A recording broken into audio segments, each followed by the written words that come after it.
খুব তাড়াতাড়ি জাতীয় নির্বাচন, এই নির্বাচনের পরিবেশকে শান্তশিষ্ট, সুষ্ঠু এবং সবার অংশগ্রহণমূলক নির্বাচনের পরিবেশ যদি ঠিক রাখতে হয়, রাজনৈতিক নেতৃবৃন্দকে অবশ্যই গঠনমূলক ভূমিকা রাখতে হবে। আমরা একটি দলের কুষ্টিয়া রাজনৈতিক নেতৃবৃন্দের উদ্দেশ্যে বলতে চাই, সম্মানিত ভাইরা, আপনারা প্রেস রিলিজ দিয়েছিলেন, আমির হামজাকে বলেছিলেন সে যেন দুঃখ প্রকাশ করে। আপনাদের প্রেস রিলিজের পরে যদিও 3 বছর আগেই আমির হামজা কথা বলার জন্য দুঃখ প্রকাশ করেছিলেন, তারপরও আপনাদের অনুরোধে তিনি আবার দুঃখ প্রকাশ করেছেন।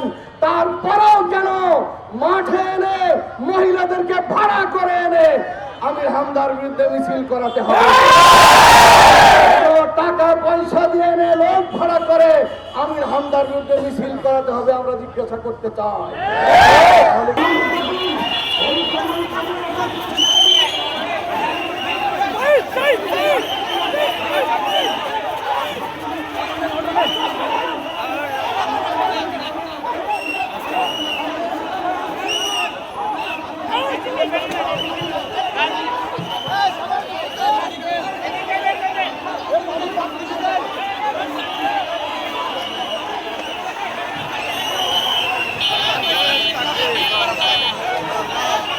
এত ভিড় করলে তো